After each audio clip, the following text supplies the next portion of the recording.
I'm going to Edinburgh today. So like for the very longest time, Edinburgh has been my dream city, like my most favorite city in all aspects.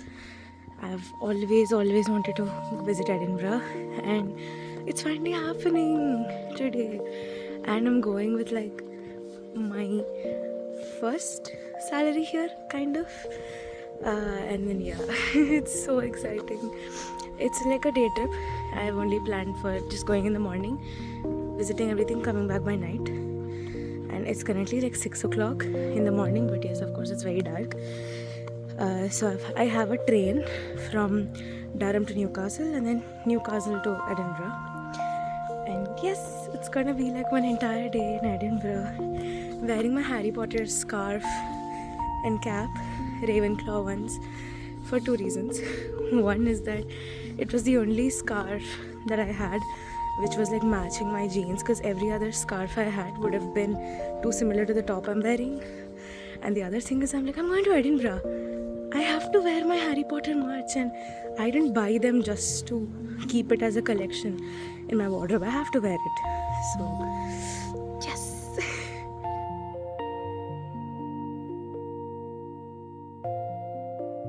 Edinburgh Waverley, where this service terminates. The city was just looking so beautiful from the first second. Even the railway station was so aesthetic. Oh god. And another thing that I just loved about Edinburgh so much from the start was how everything was so accessible from the railway station. Like all the places to shop and the main streets, the visitor attracting streets, were all just around the railway station, which was really nice.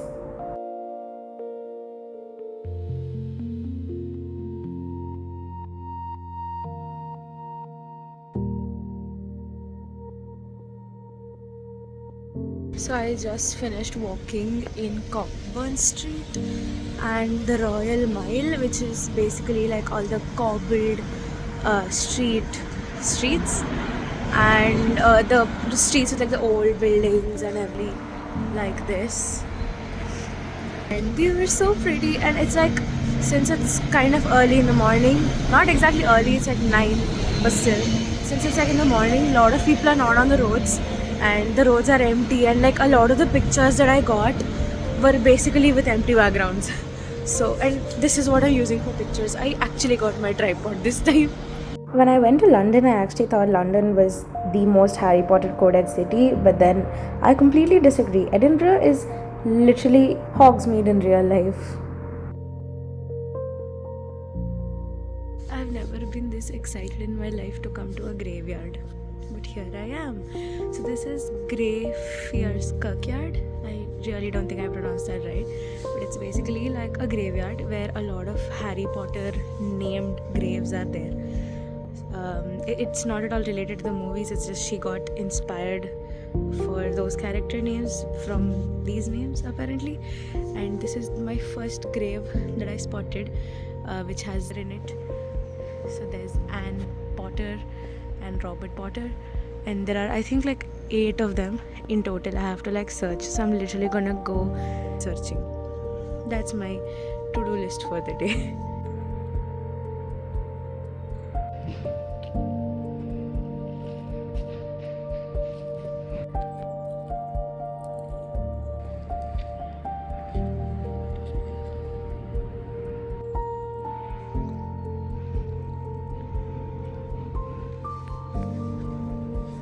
So I like successfully found all the graves. There was actually the security caretaker of the graveyard. I met him and he volunteered to show me around the place. So he started with the Harry Potter ones, of course, and later he actually took me around a tour of the entire graveyard, and he told me so much history about this place. Like I literally feel like I can become a tour guide of this place at this point. That much information he gave me. For example, that place is closed, like the gate is closed, because apparently a lot of people were tortured and killed inside like that place. So like a lot of the times people would like go inside, like before it was closed officially, people would go inside, and then before they came out, like a lot of things would happen. Like either they would, have some marks on their face, or they would just faint or something. And apparently they tried performing an exorcism there as well. Yeah, I was creeped out the entire time, and he was like so casually saying all this. I'm like, dude, what? That grave, the place where a bunch of people are gathered, that is apparently like the most haunted grave, because that person is the one who actually tortured and executed all these people. Yeah, he apparently haunts his grave also. And then he also showed me around like so many other graves and a lot of interesting things about graves. So like now if I see a grave, I can actually figure out who it belongs to. And obviously not just very living, but based on the kind of structures they would have on the grave. And there was one grave on which there's a person who's literally sleeping on the grave. Like they had made a statue like that. I love this place. It's so interesting. I mean, obviously it's very creepy. Like a lot of the things he told me and showed me were very creepy. But it is nice. Person also apparently met J.K. Rowling multiple times when she was writing the book here. He was like, that was multiple years back. I of course didn't know she'd become so famous, but I just remember her as like a girl who would come and write a lot in the graveyard. He was like saying that had he known before, he would have like, taken pictures with her and stuff. That was so cute. So this is the elephant house where apparently J.K. Rowling used to come and write all her stories. That is the graveyard, and there's like castle behind it, and she used to sit here and write apparently. So now I'm on my way to Victoria Street, which is basically Diagon Alley, or like inspiration for Diagon Alley. So yeah.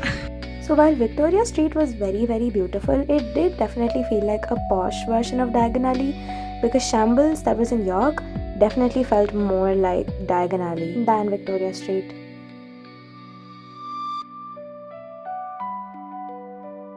Yes, I was very evidently intrigued by pigeons of that colour. Also, nobody warns you enough for the number of steps that you have to climb in Edinburgh for everything in general.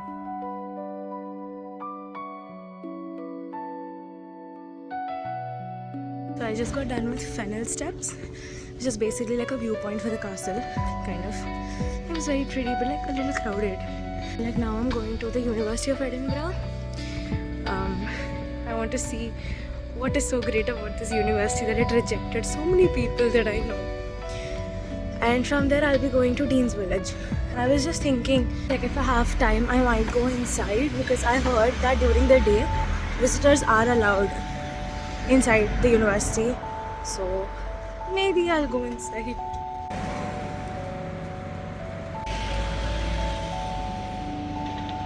If I'm not wrong, that's probably the university's gathering point or something. But it was so pretty. Each and every building of this university was just so nice. And of course, I found the music department and took a picture of it. One thing I love about these kind of universities is how the university itself is a tourist spot, literally, because it's so pretty. I'm inside my dream university, or like once upon a time dream university. Not gonna lie, University of Edinburgh is very, very beautiful, but I would still prefer Durham University. Please don't hate me. I really feel like bus rides in Edinburgh are just so underrated. I've never heard anyone talk about them on social media, especially the ones where you get to ride on the top deck of the bus. The views are just insanely beautiful. And honestly, if I could, I would have wanted to ride on those buses for the whole day. Like I got down the bus and I'm going towards Dean Village. It might sound very silly, but then I think figuring out public transport in like a new city in a different country is actually something to be very proud of, because I was literally on a verge of taking an Uber because it was like really far to walk and I didn't have that much time. But then like I was like no, I'll try the public transport, and I actually figured it out.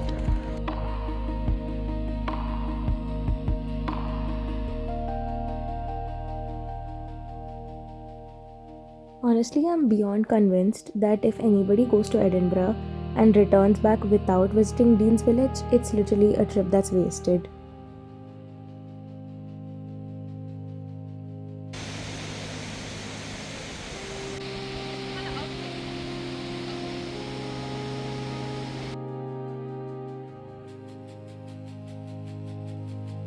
I just finished Dean Village and it was so pretty. Like there's this tiny bridge and people usually get down on both sides of the bridge to like take pictures and from the bridge and stuff. It was so pretty. And this is like the road that I'm walking on right now to go to Circus Lane, because Circus Lane is I think where there's a bookshop that I wanted to go to.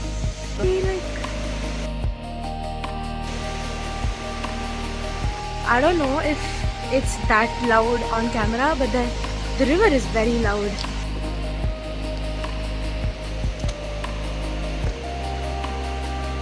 So like from morning, I've only been in very crowded places, and then now suddenly after coming out of that river walk thing, like there is pitch silence and the streets are empty. There are just parked cars. What is this? Wow.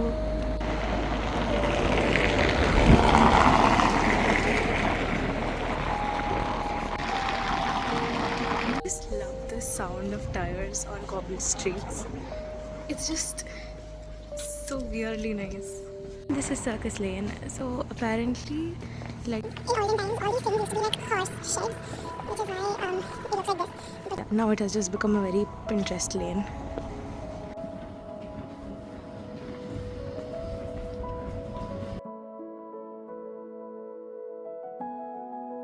The houses were built so interestingly, like levels and levels of houses.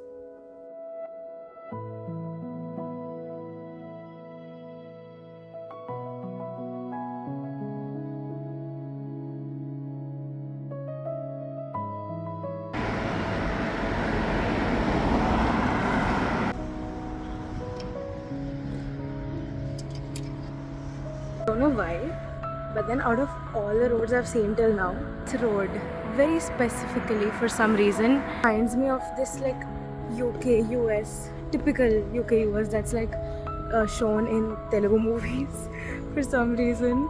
And I've reached.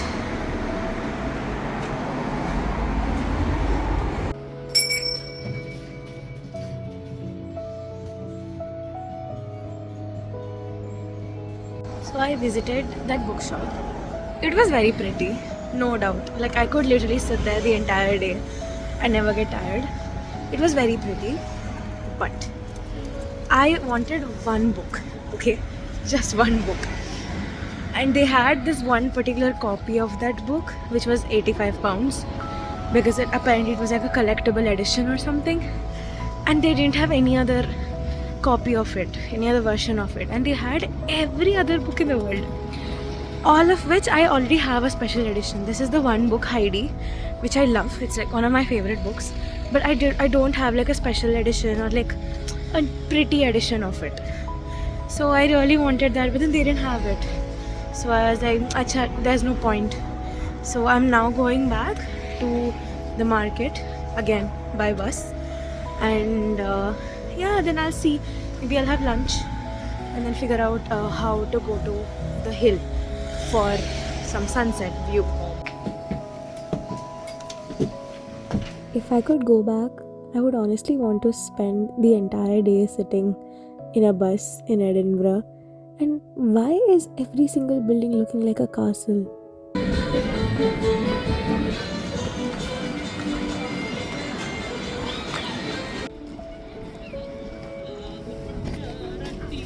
So I reached Calton Hill, and it's like that side is the sea. That side, it's not visible now, but there's like a sunset, and that side's like kind of basically the mountains of Scotland. And yeah, this is the place.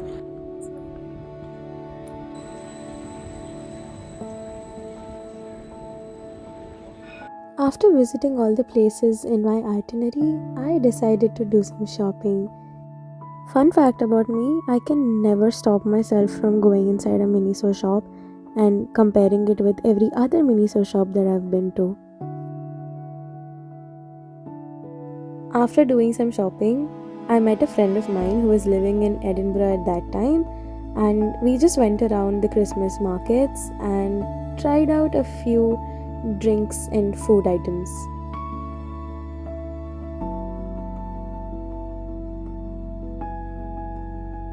I would have definitely gone up that ride had it lasted for at least 5 minutes. And of course, how can I go to Edinburgh and not go to the Harry Potter shop there? And finally, my friends dropped me off at the coach station, and it was time to say a goodbye to Edinburgh.